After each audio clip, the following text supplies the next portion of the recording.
tuning to the interval of 3 notes, thirds. And that tuning works for music composed during the Middle Ages, up to about 1400, where the harmony is based on fifths. But then after 1400, they started to put the notes together, componere, in a rather different way, emphasizing the third. And then they wanted that interval to be properly in tune.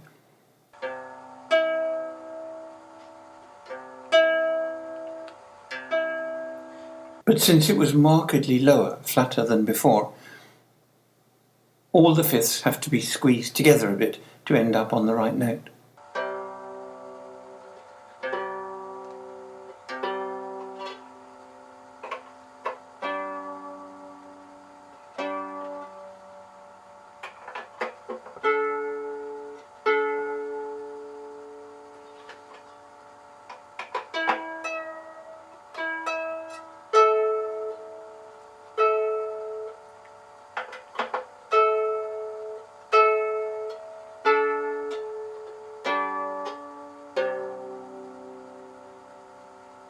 So, to sum up, we can say that if all the fifths are right, the thirds will beat too high, sharp, and when we lower the third to get it right, the fifths have to share the out-of-tuneness.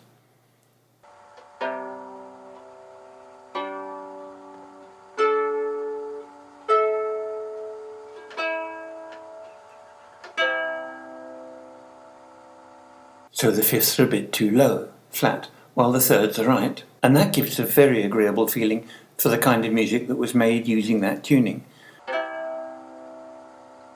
from the 15th to the 18th centuries, and even later.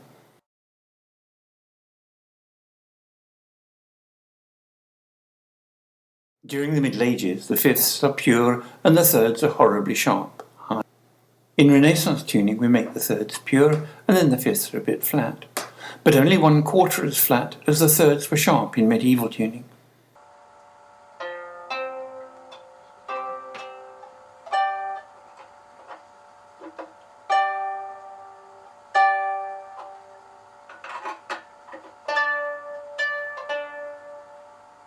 And then the question is, how do you know when the fifths is out of tune enough?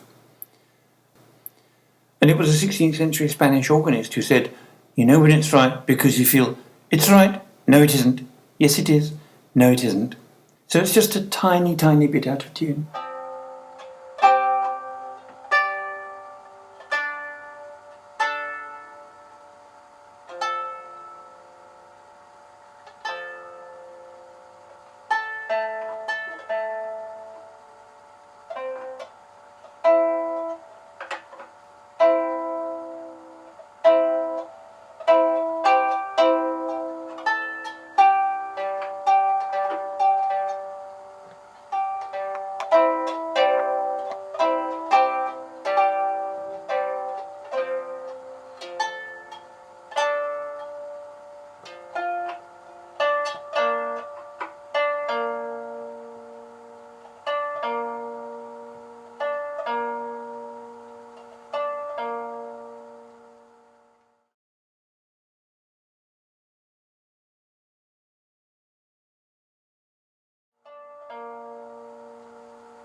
Up to now I've tuned the note between A and C as an ordinary B. Now I'm going to tune it to B flat, half a note lower, to fit in with different kinds of tune, or the scales or keys we want to play in. We might wonder how the Germanic peoples got a musical alphabet that goes A, H, C. Of course it should be A, B, C, and it was originally. What happened was that in the Middle Ages, the two variants of the note between A and C were both called B. The higher was called hard, written square, and called B quadratum in Latin. The lower called soft, written round, and called B rotundum in Latin.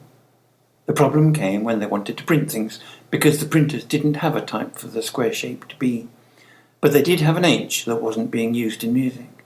So, rather than casting a special type for the square B, they used an H instead.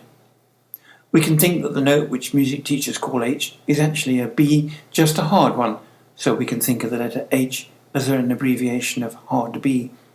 which is the historical explanation, if not the etymological one. Now I'll tune it to the lower B, the soft B, the round B.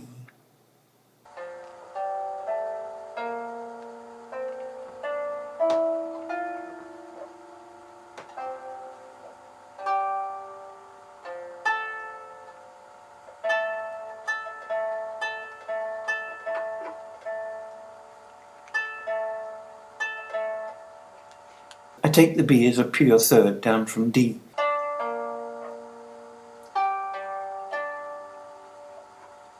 Similarly, I take the E as a pure third above C.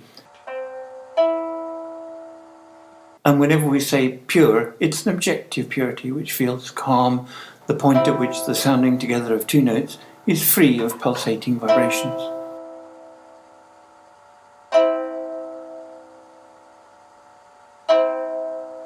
We can notice that the third is much lower than, for example, on a piano. The piano is tuned to a compromise, which means that only the octaves are in tune. Everything else is deliberately made out of tune, so you can play in all keys under the same conditions.